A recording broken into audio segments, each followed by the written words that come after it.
E gente, vamos iniciar a nossa aula de hoje com o capítulo 4, né, a introdução desse capítulo, que é a nutrição e a digestão. Veremos nesse capítulo quais são os grupos, né, de nutrientes que o nosso corpo precisa para se desenvolver, onde eles são encontrados, a importância desses nutrientes. Veremos também a alimentação, né, equilibrada, como que ela é importante para o nosso organismo, finalizando com os processos digestivos que estão envolvidos na absorção desses nutrientes, tá bom? Então, os nutrientes são substâncias encontradas nos alimentos e eles terão funções específicas no nosso organismo. Eles são essenciais para o funcionamento adequado do corpo humano. Eles são encontrados em uma diversidade de alimentos e cada um vai possuir uma função específica, tá? Então, todos os nutrientes que a gente come a partir dos alimentos, todos eles terão uma função no nosso corpo. Nesse capítulo, vocês verão a importância de se ter uma alimentação equilibrada. Sem essa alimentação equilibrada, o nosso organismo ele não vai conseguir realizar as suas funções de maneira precisa. Então, para isso, é necessário que nós tenhamos uma alimentação regrada, uma alimentação equilibrada, para que o nosso corpo ele tenha todos os grupos de nutrientes que ele precisa para sobreviver.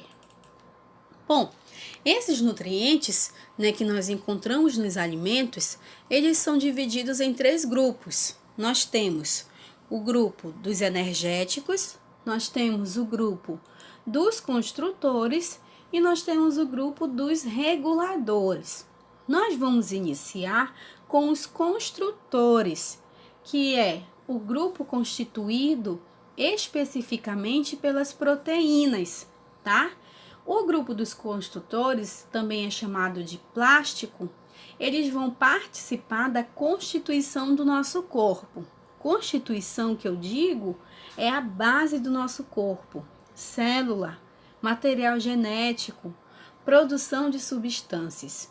Então, as proteínas são nutrientes que vão estar presentes em basicamente tudo de orgânico, de função orgânica que a gente tem no nosso organismo, tá?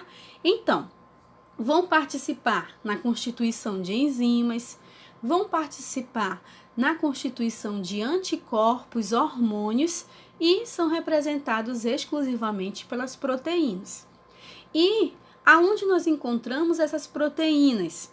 Elas são encontradas principalmente nas carnes, tá? De origem animal.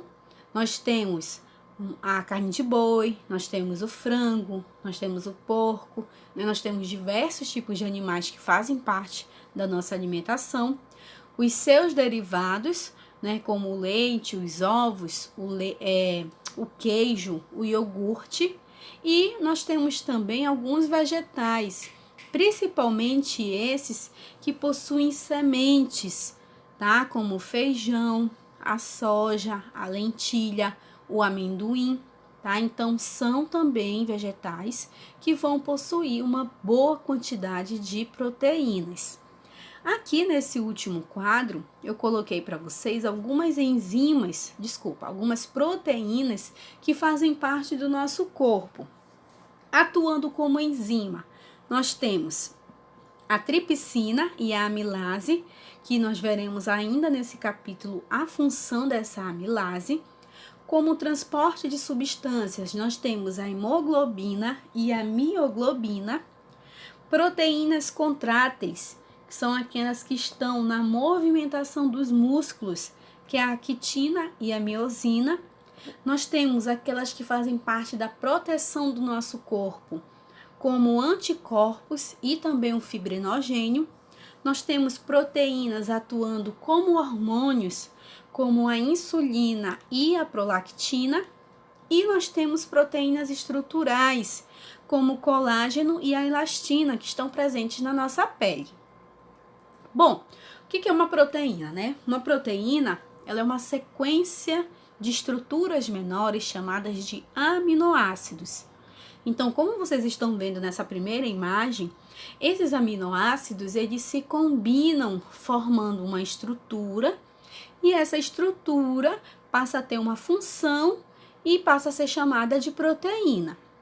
A primeira coisa que a gente tem que destacar aqui é que, por exemplo, se você trocar dois aminoácidos de lugar, ou se você retirar um aminoácido, essa proteína ela perderá a sua função. Ela não terá uma função específica. Então, a proteína ela é uma sequência linear de aminoácidos que não pode ser alterada. Aqui embaixo, nós temos a estrutura química de um aminoácido. Então, vejam aí que eu destaquei o grupo amina, por isso que ele é chamado de aminoácido. Ele tem uma cadeia lateral, que é esse R em verde, e também vai possuir um grupo ácido. Na terceira imagem, estou mostrando para vocês como que ocorre a organização dessas proteínas. Bom, aminoácidos vão formar peptídeos, que são junções de 2 a 50 aminoácidos, e quando ele ultrapassa esse número de 50 aminoácidos, ele passa a ter uma função, ele passa a ser uma proteína. Bom, o nosso corpo, ele precisa, para realizar todas as funções orgânicas, de 20 aminoácidos, tá? Então, para que a gente esteja vivo, esteja realizando todas as funções orgânicas, nós precisamos de 20. Desses 20, 12 são produzidos pelo nosso corpo e 8 não são. E da onde que a gente vai tirar esses 8? Dos alimentos. Então, é por isso, reforço mais uma vez, que é importante a alimentação equilibrada, para que você consiga se abastecer desses 8 aminoácidos que não são produzidos pelo nosso organismo, tá? Então, esses que são produzidos são chamados de aminoácidos naturais ou não essenciais. Nós temos 12 no total: a glicina, alanina, serina, histidina, asparagina, glutamina, cisteína, prolina, tirosina, arginina, ácido aspartico e o ácido glutâmico. Nós temos também os aminoácidos essenciais, que são aqueles que não são produzidos pelo nosso organismo. Nós obtemos especificamente esses aminoácidos pela alimentação. Então, nós temos a fenilalanina, a valina, o triptofano, a treonina, a lisina, a leucina, a isoleucina e a metionina. Aqui, nessa tabela, nós temos já de maneira bem organizada esses aminoácidos. A primeira tabela são os aminoácidos não essenciais, que são aqueles produzidos pelo nosso organismo. E na segunda tabela nós temos os aminoácidos essenciais, aqueles que não são produzidos. Nós precisamos obter pelos alimentos. Coloquei aqui, destacado para vocês, a histidina. A histidina, ela é um aminoácido que está presente em situações de alergias em nosso corpo, Então, quem tem rinite já deve ter tomado aquele Histamin, que tem essa substância, a histidina, tá? Então, essa histidina, vocês verão durante a pesquisa de vocês, que vocês farão daqui a algum tempo, que muitas vezes ela é encontrada no grupo dos essenciais. Outras vezes ela é encontrada no grupo dos não essenciais. Vou explicar para vocês o porquê. Quando nós somos crianças, nós não produzimos a histidina. Por isso que as crianças são as mais suscetíveis a processos alérgicos, devido a essa não produção. A partir da puberdade, quando o organismo ele já se encontra em processo de amadurecimento, ele passa a produzir essa histidina em pequenas quantidades. Então, é por isso que até os adultos também são suscetíveis a processos alérgicos. Ele demora um pouco mais para passar, mas o corpo acaba se recuperando, tá?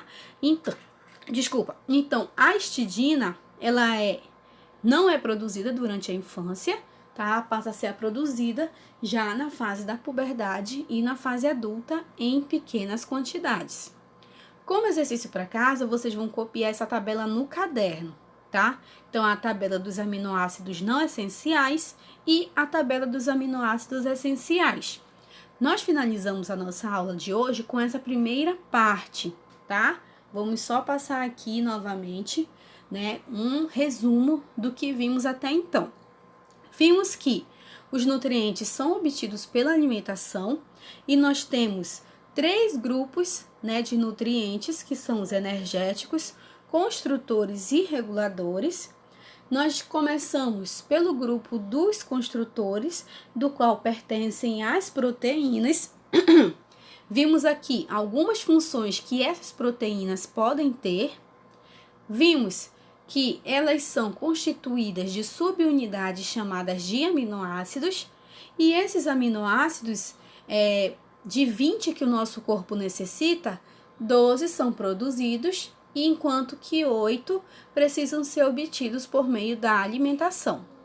E finalizando aqui com a tabela dos que são os aminoácidos não essenciais e os aminoácidos que são essenciais. Tá bom, gente? Então, façam aí o exercício. Qualquer dúvida, tá? Podem me procurar. Bom dia para vocês.